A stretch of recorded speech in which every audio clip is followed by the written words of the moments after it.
Hello, my name is Jacob Toddson and welcome back to the Wisdom of Odin. 2 years ago, I sold nearly everything I own in order to travel the ancient world, researching religions of the past and how they're surviving today.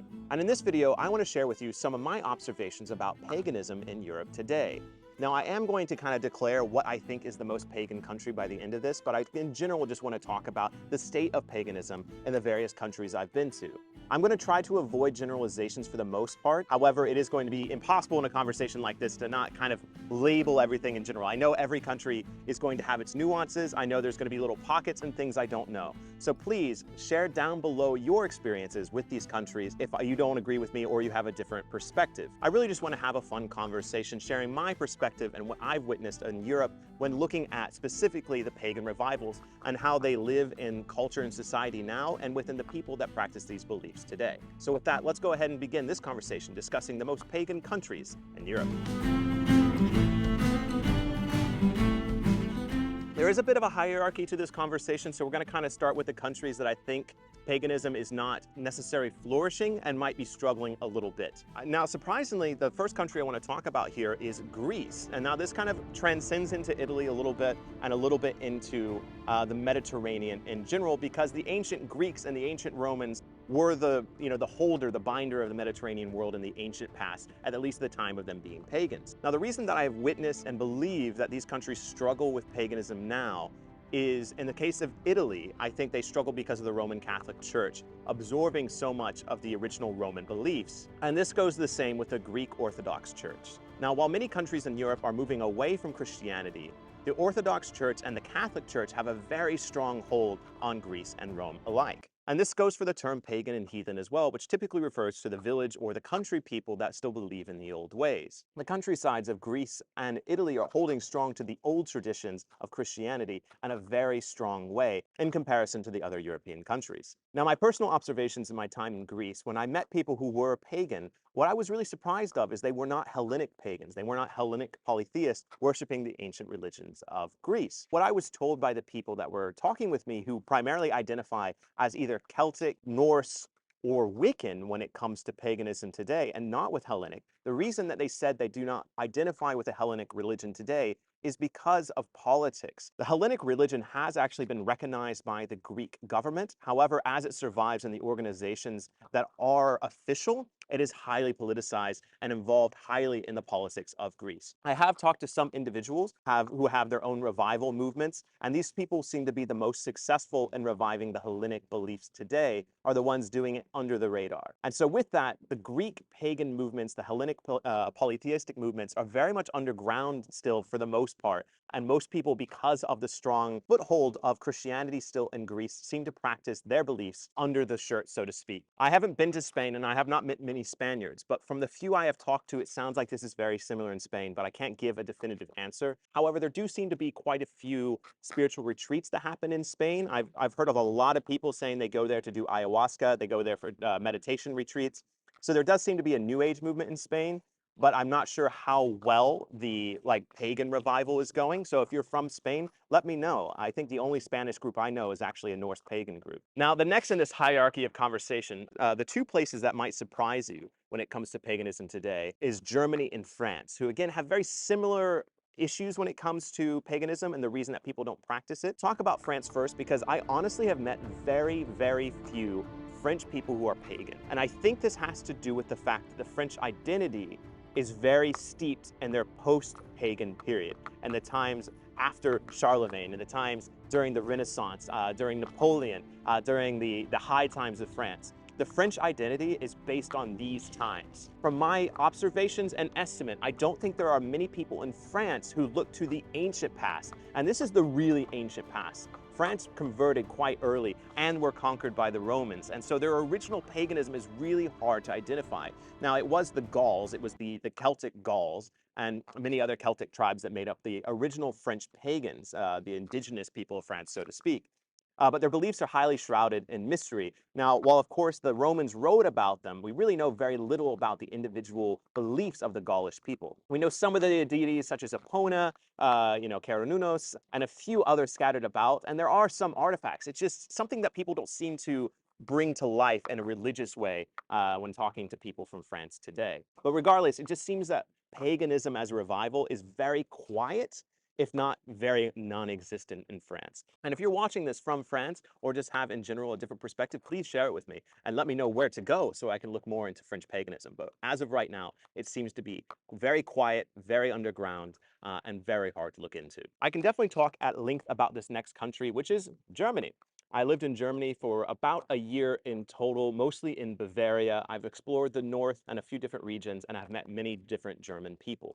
And Germanic paganism is very interesting because I think there is a lot of Germanic pagans. However, they are very under the shirt and very private. And there's a few different reasons why I think this is.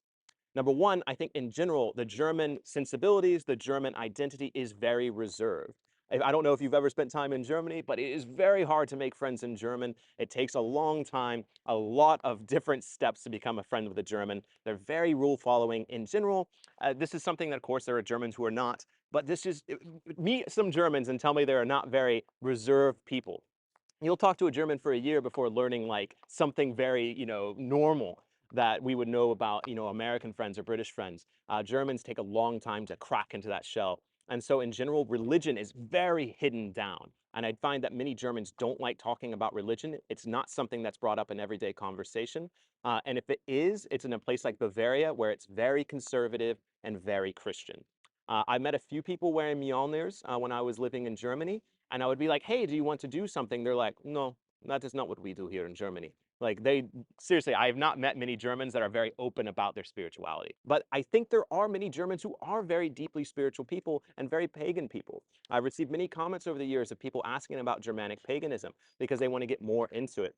And there is a strong sense of identity around Germanic paganism, but there's also a dark side to it as well. And the reason I think many Germanic pagans who are practicing our underground today are for both a sad reason and a bad reason. And this relates, of course, to Nazi Germany. There was a revival of Germanic paganism in the 1800s going into the 1900s. And I think there was some estimate over like 100,000 people were practicing Germanic paganism again. And I think it was even more than that. I think it might have been 200 or 300,000 people. It was a lot. But the problem came is when the Third Reich began, they saw that I think it was called the Germanic Front movement, was a way to spread Blut und Boden, the Blood and Soil campaign. And so the original members appear to have not appreciated this and were either exiled, executed, or they left the organization and then were replaced by pro-Hitler supporters. And then the organization was taken over as a way to spread Nazi ideology. And so it appears that the original founders were not for the ideas of Nazi Germany. And I imagine that many of the followers probably weren't as well, but they got adopted into this propaganda machine. And then after the fall of Nazi Germany, many of the original members and the original leaders were not tried in any way, were not re-educated, and many of these people were brought into the world practicing a form of Nazi Germanic paganism.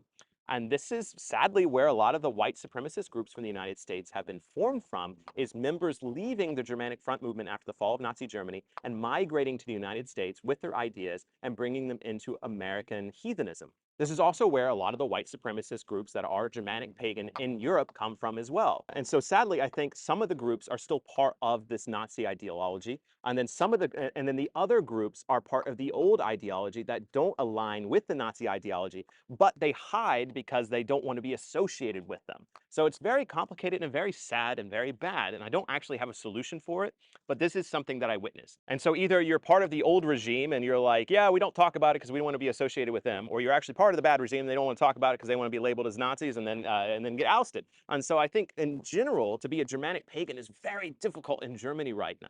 Now, again, it's really funny because I think most Germans are actually very spiritually minded. I think they actually have a very deep connection to their land, to their heritage, to many of the actual pinnacles of paganism. But because of the atrocities of the past, because of the German identity, and because of many of the different factors that make Germany Germany, Germanic paganism seems to have trouble thriving, or at least thriving in the open. And this is why Germany is relatively low on my list of very pagan countries, even though I think there are a lot of pagans in Germany. It's just most of them are private or in hiding or bad. And then, of course, you have the complications with Christianity. I mean, the people in the South are very, very Catholic still. And so a lot of the holy sites, I mean, I've visited so many of the holy sites in Germany. I mean, there's like the dry Beethen spring. There is like these grottos everywhere. and all these little hidden shrines. But Germany at one point had to have been a pilgrimage site, much like France in the ancient pagan past, but it's really hard to determine that today with the influence of Rome, but also of the Catholic Church. All right, so we're starting to transition into the countries that I think are actually very prevalent, and I do want to talk about Eastern Europe first. I admittedly have not been to Eastern Europe, but I do want to talk about it because I have met so many people from Eastern Europe and heard so many things about pagan revivals in Eastern Europe. And Eastern Europe in general seems to be going through an upturn right now rather than a downturn, much like the West. A lot of the countries such as Poland are really getting up there in like economic and political power. And I'm not going to get into the politics of things. I know there's a lot of radical politics going on in Eastern Europe. However, Eastern Europe is on the rise. And this is a good thing because Eastern Europe has been screwed so many times over history. I mean, literally, they're just smacked between the Western powers and Russia. And so they've just been the battleground for centuries for wars that they often didn't start. And so Eastern Europe really has been just absolutely screwed for thousands of years, I feel like. And yet they're still coming through. I mean, through these hard times make hard people. And the Eastern Europeans are hard, sturdy people. And I think that counts for something, regardless of their politics, regardless of how you feel about a lot of what's going on in Eastern Europe right now. The Eastern Europeans are a hardy bunch with their own problems. But just like everything in their cultures and societies, paganism seems to be on the rise with them. Slavic paganism is something you can't research very easily because there's not a lot of written source material about Slavic paganism. However, it is growing in popularity, it seems. Sadly, Eastern Europe does get held back. Even though I have heard many stories of these small revivals happening and a lot of different pagan gatherings happening in Eastern Europe, I believe they get held back by the reservity of their culture. People, again, don't talk about religion very often, it seems, when it comes to Eastern Europeans. And so much like the Germans, I feel like most people don't actually spread the religion. It's in small, tight-knit communities. And perhaps that's for survival, because it wasn't that long ago that Russia was controlling most of Eastern Europe, and religion was very, very much looked down upon. Hopefully, very soon, I'll be talking about Slavic paganism and the revival of Eastern European paganism in general. However, for now, they are in a good spot, and I think they are growing. I do need to research more, but I do think that it is, for survival reasons, very under the shirt and very private. So next up on this list is going to be Scandinavia. Now, each Scandinavian country isn't necessarily equal in this. I find that some of them are better at preserving paganism and promoting it than others. But Scandinavia in general suffers from the same issues of Germany, is that people are very reserved and religion is not part of daily conversation. But where Scandinavia gets the edge is the fact that I find that most people I have talked to in Scandinavia are very spiritually aligned. Christianity in general has not had a strong foothold in the Scandinavian countries for some time. Norway to a lesser extent. Norwegian Christianity seems to have had a pretty strong foothold. They had a pretty strong push around St. Olav, since this was like the birthplace of the St. Olav legend. And so the church has a lot more power in Norway than I realized, and I think most people realize.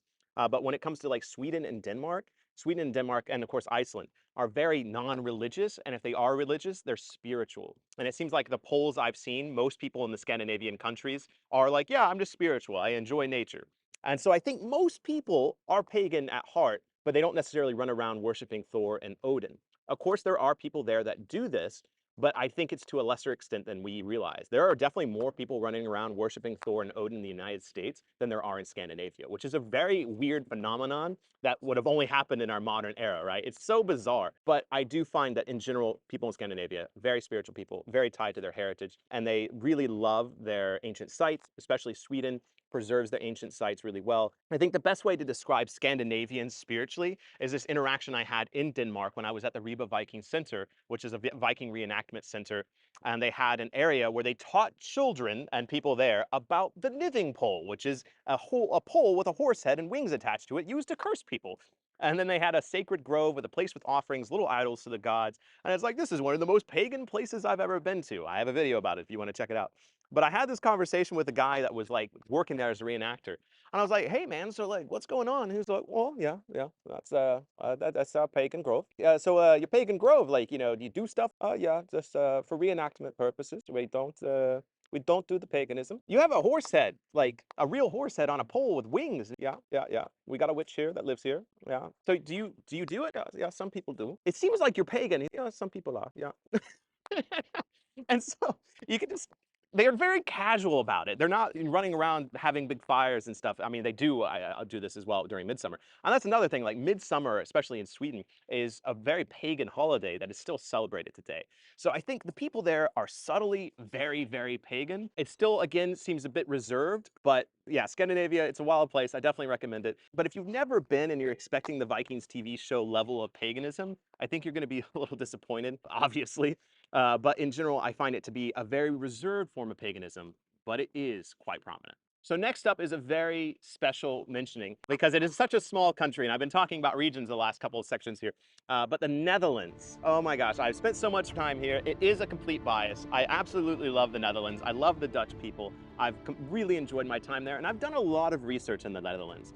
And let me tell you, for such a small country with such a kind of a shrouded history when it comes to the ancient past, that is such a pagan country. It's very similar to Scandinavia and the other countries we've been talking about. People are quite reserved when it comes to talking about religion, but most people are non-religious and non-Christian these days. And when you really get to talking to people and they start talking about spirituality, they tend to have a much more pagan mindset. But where the Netherlands gets above Scandinavia is there's a lot of spiritual revivals happening in the Netherlands. There's a lot of different shamans, spiritual healers, like healing circles, pagan gatherings, and just small little communities that are popping up. And in general, it seems like paganism, it's like people really don't care. Like the Netherlands is a very open country to your personal identity. You really can be whoever you want. And there's really very little judgment when it comes to paganism. And the church has so little power in the Netherlands. I just really think that you will not be judged at all. I mean, again, they're the people that still do Zwarte Piet. So Zwarte Piet probably is a very controversial issue. But if they're still doing Zwarte Piet, let me tell you, you can be a pagan and have no fear. And then I also know that some of the universities in the Netherlands offer degrees in paganism and Wicca or witchcraft, I think it is. So in general, I think the Netherlands, it's small but mighty when it comes to the pagan beliefs there. And yes, the Dutch have a reservity to them, but the Dutch are also some of the weirdest and best people I've met, honestly. I love the vast majority of my Dutch friends because they are just very unique. And yeah, the Netherlands has a deep spot in my heart. And the paganism revival there is interesting, it's different, but it is thriving. Now, things are going to get a little spicy here because this is where we get down to the final three. And people are not really going to necessarily agree with me, and that's perfectly okay. Let me know if you don't agree with me. This is my opinion and my observation. And mostly because there is so much animosity between two of these finals. And you're going to already be able to do the process of elimination. But to me, the third most pagan country in Europe is Ireland. And Ireland is number 3. It's really high up there. It beat the Netherlands. I love the Netherlands. And I didn't necessarily find that attachment to Ireland like I have other countries in Europe. The reason that Ireland gets held back in my mind is because the land is so much more domesticated than I ever realized. There's very little wild land left in Ireland. And it seems though you can find pagan elements everywhere, it's really hard to find active paganism, I guess. It seems like the active paganism is still a bit underground. Of course, I went to the Hill of Ishnok, and that was a really amazing experience. But it took me 2 weeks and going to the largest pagan festival to actually feel like I found the paganism. And again, this could just be my observation, what I went through in this country. But it seems like for a country with so much mythology tied to the land, with so many ancient sites, it felt more like a pagan museum at times than an actual thriving pagan place that I kind of expected it to be. I know there's pagans there. I've talked to them. I know there's people that are trying to keep the old beliefs alive. And it is ingrained in the land to some extent. But there's just something about Ireland that held it back from being number 1. And it's number 3 because the mythology tied to the land is so incredible. Every place you go to has some story about the ancient gods, an ancient hero, the Irish kings, and you can just there's so many people that are wealths of knowledge that can tell you the legend behind every stone in the sand, and that's really cool. I mean, it's a magical place. It really is. There's a lot of spirituality there, and I think the reason it gets held back in my mind is because of the amount of potential of the spiritual energy of Ireland, and I feel like it's just not being cultivated in the right way, much like the number 1 spot, which again, the Irish are going to hate me for. Number 2 is the Baltics. Baltics in general might actually be the most pagan place in Europe. It's just so subtle and most people don't know about it that keeps it from being number 1. But the Baltics, being Finland, Estonia, Latvia, and Lithuania, most people will never go or have never been to these countries, which is a shame. Maybe it's because it's so close to Russia, maybe it's because it's so far away, or they go to Scandinavia instead. And there's just not a lot of people in the Baltic region. But man, most people there are no longer Christian. I think Estonia, 60% of people in Estonia are non-religious, and only like 18% are Christian. It's bizarre. These countries are wild. And the vast majority of people, just like Scandinavia, are very spiritual and are more tied to the native spirituality of their land. And you can see that when you get out into the forest of the Baltics are absolutely incredible. The people, yes, reserved, but are so deeply ingrained into the identity of that place. And of course, they have their history, much like Eastern Europe. They were under the control of Russia, of the USSR.